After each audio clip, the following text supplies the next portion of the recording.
Hello, and welcome to Seymour Library's YouTube channel. In this video, I will be showing you how to access the My Account feature of the website. My Account allows you to check on what materials you have out, any finds you might have, and any holds you might have. You will also need to log into My Account in order to place books and other materials on hold.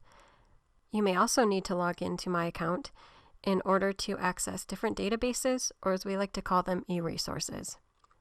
Now let's get started. First, open whatever browser of your choosing. In this example, I'm going to use Microsoft Edge, but you can also use Google Chrome or Firefox.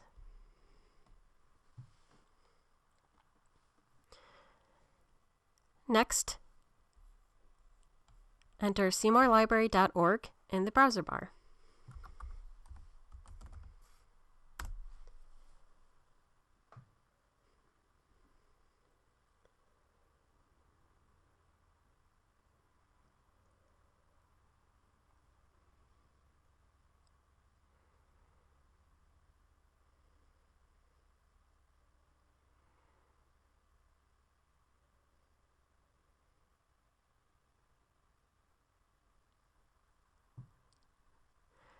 Once the page is opened, go down to My Account and click.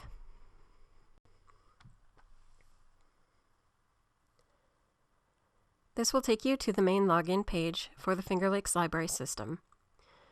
From this page, you can either register for a library card. If you do not have a library card, you can click to register for a new one. We will then get in contact with you. Or if you already have your library card, you just come down here to log in. You will notice that it says username or barcode. If you've created a username, you can enter that. I would recommend just keeping with your barcode, or in this case, your library card number. So find your library card, and then within the box, enter the number in.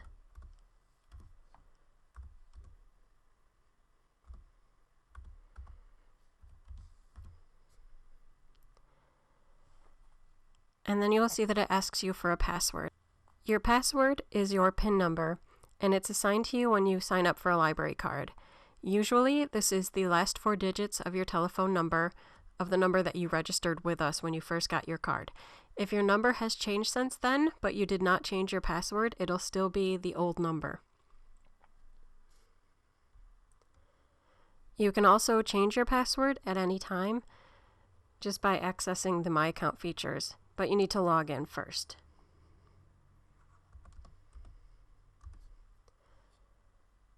After you've entered both your library card number and your password or PIN, go ahead and click Login.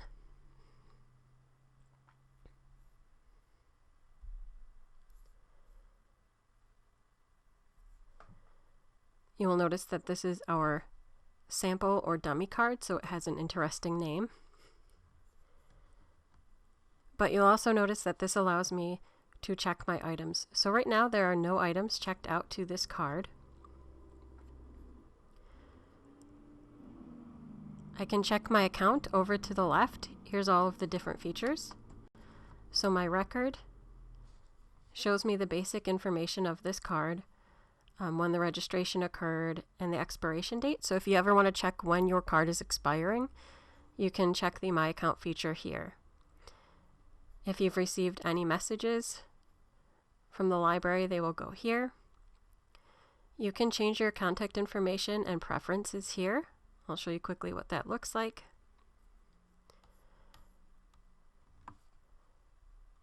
So there's your address, your email and phone number, basic information you can change there.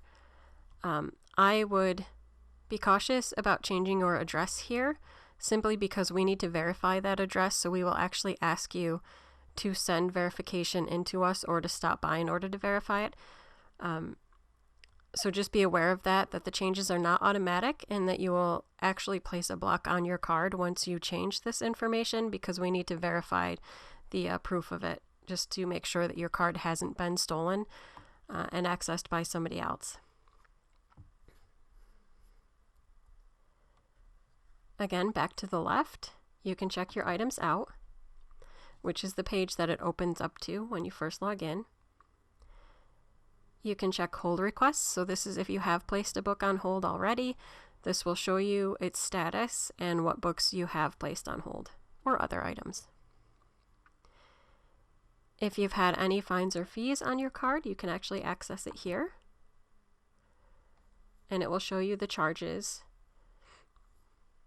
And if you have them too, it'll come up so that you can actually pay it off with a credit card.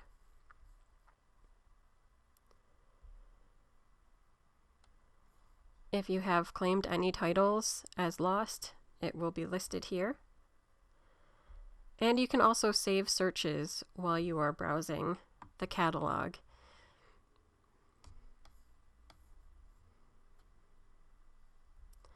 So this will ask you to consent to this information. It's up to you whether or not you want to.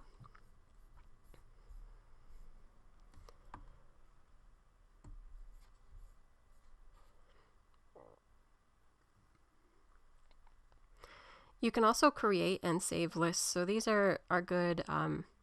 Say you wanted to create a to be read pile.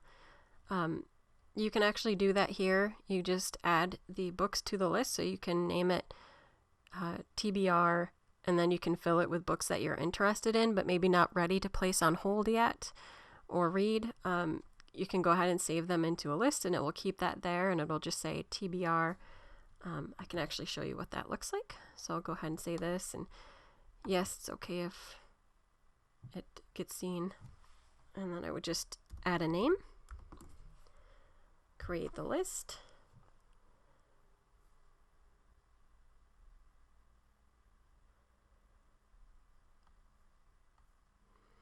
and then later I will show you what it looks like when you actually add books to it.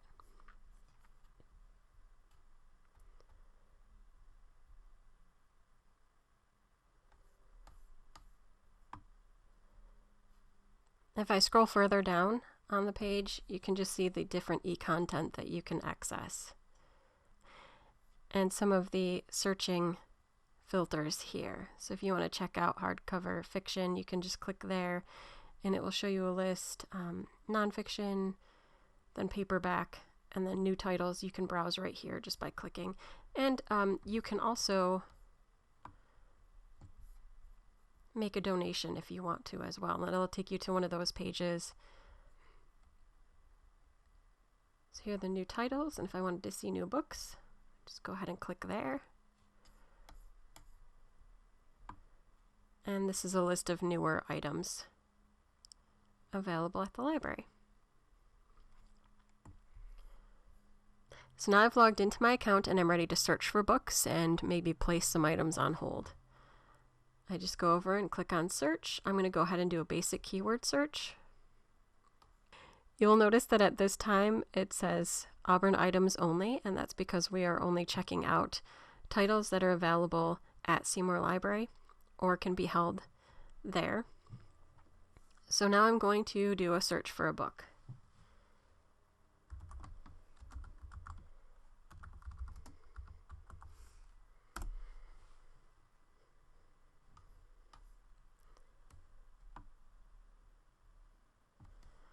So here's the entry for the Starless Sea. I can choose to check its call number and availability. You'll see that it's currently checked out, so I know for sure that this book needs to be placed on hold. So all that I will do is place a hold request. Go ahead and click right there, and it will take me to this page. You can choose your pickup library here. In this case, I will pick it up at Seymour Library, and then it will show you the date that it's activating the hold, which is today. And then I just submit request. And this lets me know that not only is the book currently out, but there are 2 people ahead of me in line for this title. But I'm still going to place the request, and part of the reason is because I will also show you how to cancel holds. So I'm going to return to search results, and then maybe I will look for another book that I can add to the list. So I know that in a recent podcast episode, we were talking about And Then She Was Gone. And if I haven't read that yet, I can actually put that in.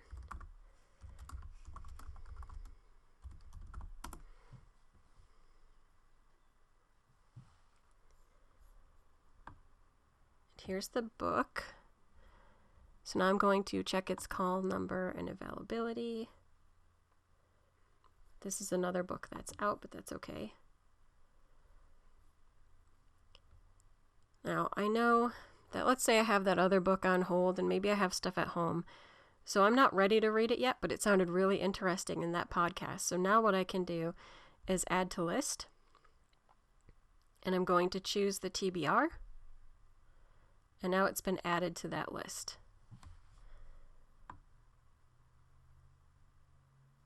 And if at the same time I realize that for whatever reason it triggered these results as well. So here's Gone Girl, and if I say, well, I haven't read Gone Girl yet, but it sounds appealing to me, I can also add that one to my list. So that's probably enough because I just want to show you what it looks like. So now, and you have to be logged in to see your list, which we still are. Now I can go over to the left-hand side, click on TBR, and it's going to show me my list of books that I want to read.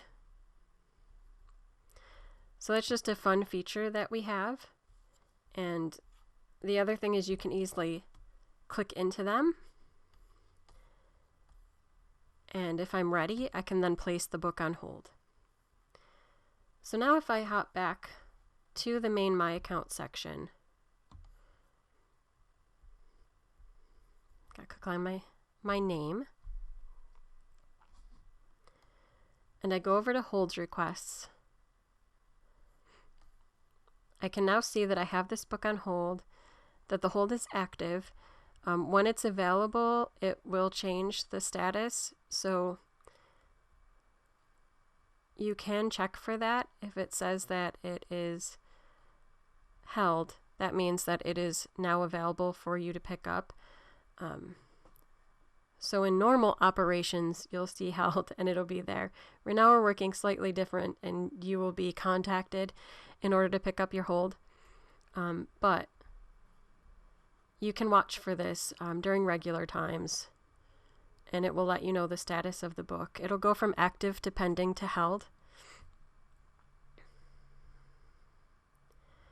Now, I know that I don't want to stay online for this book because this is just a trial and it will block other people from getting their hold on time. So I'm going to select the title,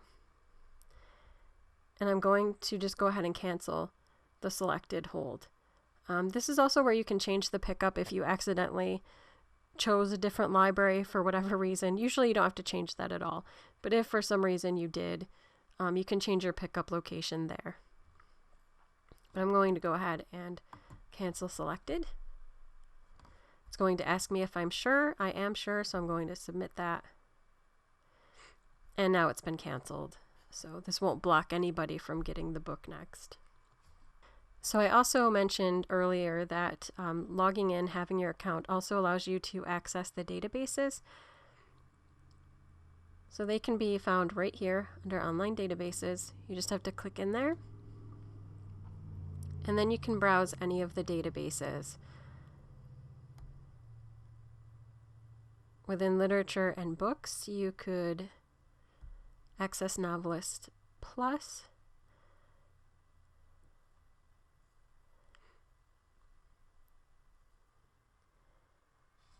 And I can go and browse any of these books if I want to. It's a great way where if you have a title that you enjoyed,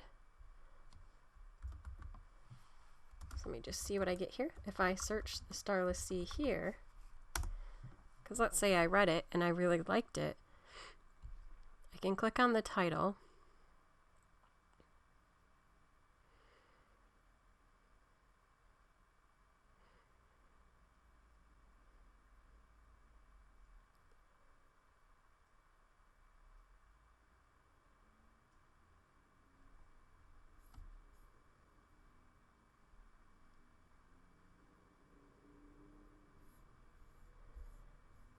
And not only does it give me the basic description of the book along the left-hand side, and a lot of other information about it. So there's more about this book. There are lists and articles on it, and there's audiobooks, but what I really like is here on the right-hand side, there are Readalikes. So if you did read that book and you really enjoyed it, you can look it up on Novelist and browse for the Readalikes.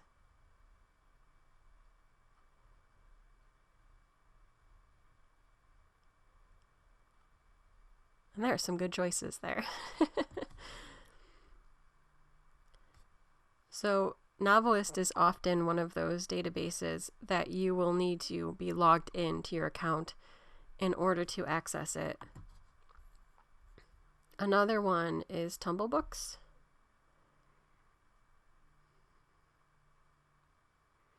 which is a great resource for families. So this is warning me that some of the books won't work, but that's okay because I'm not showing you that. I'm merely showing you that I didn't need to log in at that stage because I'm already logged in, and I can just easily access TumbleBooks or Novelist because I am already logged into my account. So it's one of those steps that you can do before you browse into the databases, is you can make sure to log into your account. And I will show you what that would look like. So if I go ahead, up in the upper right, it says Logout. So I'm going to click Logout. And now I'm back to the regular screen. So if I go back there to the databases, and I go back to literature and books, I'm going to go back to Novelist Plus. You will notice that now next to it, it says login required, click here. And it's going to take me to the My Account login page. And again, that's just your library card and usually the last 4 digits of your phone number from when you registered with us. And you'll notice too that there is that message right up here. Please enter your username or patron barcode number. Include the D, no spaces. So if you have one of our older cards that has a space in between the D2025 and the rest of your library card number, you do not put that space in when you're trying to log in. Just ignore it. Our newer cards actually do not have a space anymore, so you would just enter it the way that you see it on the back of the card. And then the password default, unless changed by user, is the last 4 digits of your registered phone number. And I will say again, that will be your original phone number unless you've changed it and asked for your PIN to be changed.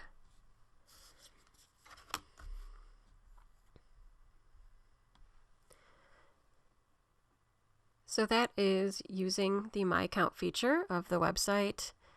I hope that you enjoyed this video and that you learned something new. Please give your online account a try. I love keeping track of everything on it. One of the other things which you can do, which I forgot to show, so I'm going to log in again very quickly.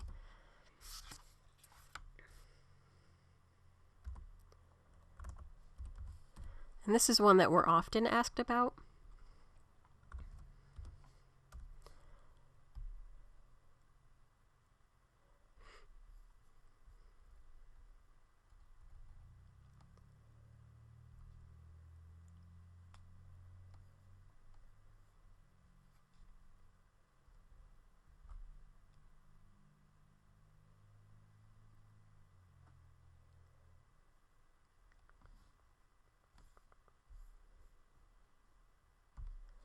I believe it's under contact information and preferences.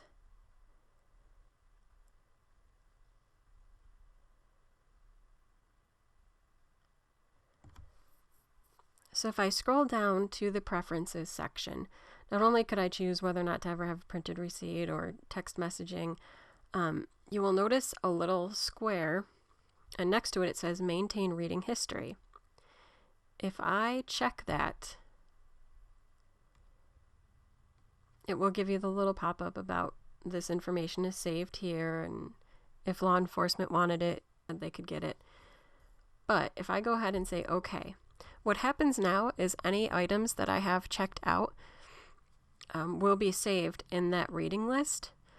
And so this really helps you if you can't always remember a title that you've read. Be aware that it can't save everything. So I think it saves, over 600 titles. And then it will refresh, and so any older one will get kicked off and it'll just keep the next 600. But it is a great feature that allows you to see what you have read in the past. So if you want to check a book, you could scroll through it. It is a lot to get through, but I like the feature.